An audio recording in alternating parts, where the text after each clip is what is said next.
पाशमङ्कुशधरङ्गजाननं तोषदानकरणे च तत्परम् अर्धचन्द्रकलया विभूषितं नीररोहसदृशं भजाम्यहम्। अधिमञ्चम् अधोमञ्चम् विद्यमानेभ्यः विद्वद्भ्यः विदुषीभ्यश्च भूयांसि नमांसि सन्निधीयते।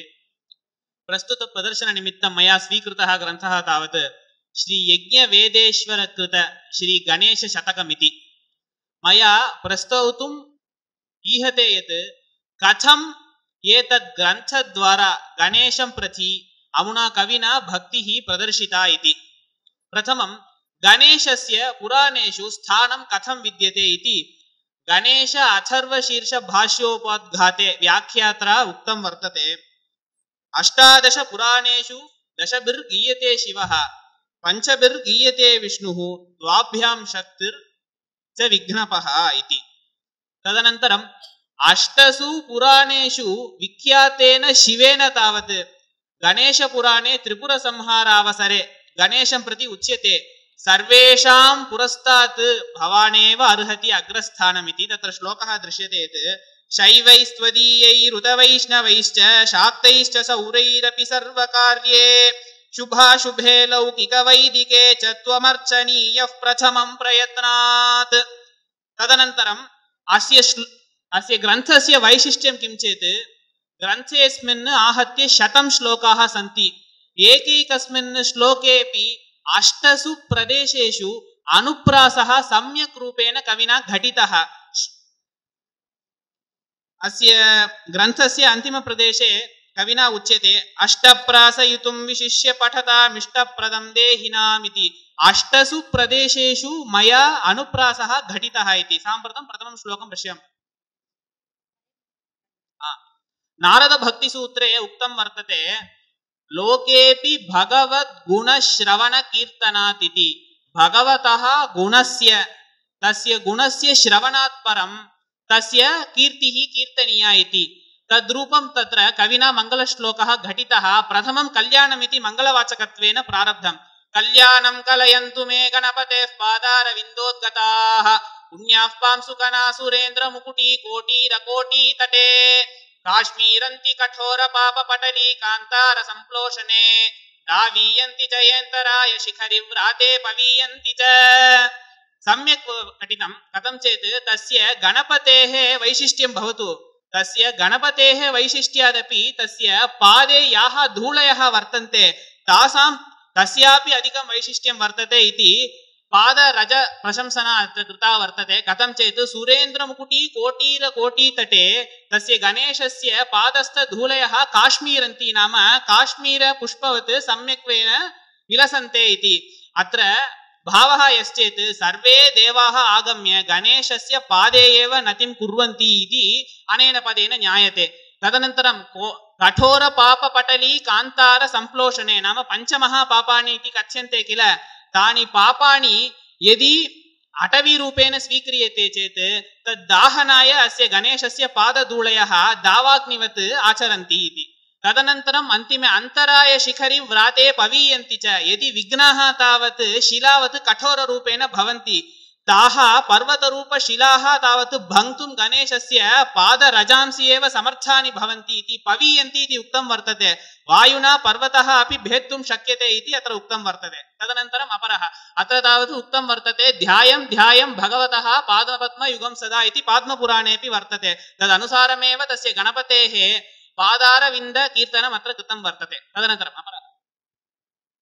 तदनन्तरम् अत्र उपनिषद्वाक्यरूपेण श्लोकः घटितः। नाम त्रिषु करणेषु गणेश एव समर्थः। सृष्टि स्थिति संहारमिति त्रिषु विषयेषु गणेश एव समर्थः भवति इति उच्यते। अत्र अनुप्रासः अपि द्रष्टुं शक्यते। चित्ते सर्वमिदं विधातुमनुसन्धत्ते विधत्ते च यत् धत्ते यत्र जगच्चिरादपि तिरो धत्ते पवृत्ते युगे सत्तेयं जगतस्वतो न हि यदा यत्तेति जोघुष्यते तत्तेजः सततं विभातु हृदि मे मत्ते भवक्त्राभिधम्। सः तत् गणेशाख्य ज्योतिः मम हृदि स्फुरतु अज्ञान विनाशाय इति। तत्तेजः कथं वर्तते इति अत्र उक्तं वर्तते। चित्ते सर्वमिदं विधातुमनुसन्धत्ते। भो गणेश त्वं तव मतवेव इमां जगतीं तावत् सृजति भवान्। तदनन्तरं धत्ते यत्र जगच्चिरादपि स्वस्मिन् मतावेव इदं जगत् तावत् भवता पाल्यते तदनन्तरं तिरोधत्तेऽपवृत्ते युगे युगस्य अन्तिमे भागे भवता कृतमेव इदं जगत् भवत्येव लयमेष्यति इति अत्र उक्तं वर्तते तत्रापि वर्तते सर्वं जगदिदं त्वत्तो जायते सर्वं जगदिदं त्वत्तस्तिष्ठति सर्वं जगदिदं त्वयि लयमेष्यति इति मन्त्रार्थः एव अत्र श्लोकरूपेण घटितः ब्रह्मसूत्रस्यापि इदमेव अर्थं अयमेव अर्थः भवति जन्माद्यस्य यतः इति तदनन्तरं भिन्दानं विषयं महोपनिषदां छिन्दाद सन्देहतो हन्दारावसुनन्दना इति चिराद् सन्दानितं दारुणं छिन्दानं भवपाशमाश्रितजनानन्दाति सन्दायितं विन्दामोगननाथमद्वयचिदानन्दाति तुन्दायितं श्रीगणेश एव मोक्षप्रदाता इति उपनिषदर्थः अत्र घटितः महोपनिषदां विषयं भिन्दानं नाम उपनिषद् ग्रन्थेषु मोक्षसम्बन्धीनि संदेह वस्तूनि यत्र कुत्रापि दृश्यन्ते चेत् तानि संदेह वस्तूनि भिन्दानं नाम नाशयन्तं तदनन्तरं छिन्दाद संदेहतो हन्दारावसुनन्दना इति चिरात् सन्दानितं दारुणम् अस्य किं तत् अस्मिन् भव लोके विद्यमानस्य कारणं तावत् पाश एव वर्तते इदं मम अयं मम पुत्रः इयं मम भार्या इदं मम धनम् इति इमान् कलुषान् तावत् गणेशः छिन्दात् नाम समूलम् उन्मूलयतु इति अत्र अर्थः विद्यते एतादृशं गणेशं तावत् वयं सर्वे मोक्षप्राप्ति आश्रयामः इति वर्तते उपनिषद् भिद्यते हृदयग्रन्थिः छिद्यन्ते सर्वसंशयाः इति वर्तते तदनन्तरं गणपत्यथर्वशीर्षेऽपि महादोषात् प्रमुच्यते गणेशपुराण उपासनखण्डान्तर्गत गणपतिसहस्रनामेऽपि उक्तं वर्तते पशुपाशविमोचकः इति अपरम्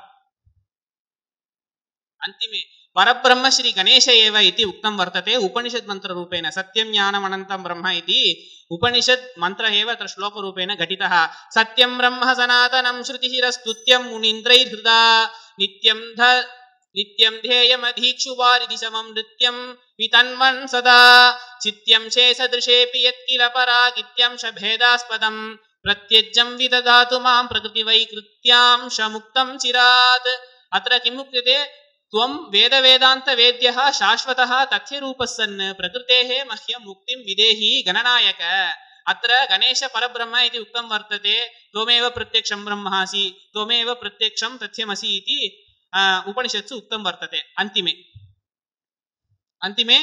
मया अल्पश्च कालः बहवश्च छात्राः इति विद्यमानत्वात् प्रदर्शनमिदं समाप्तीक्रियते सर्वेषां धन्यवादः।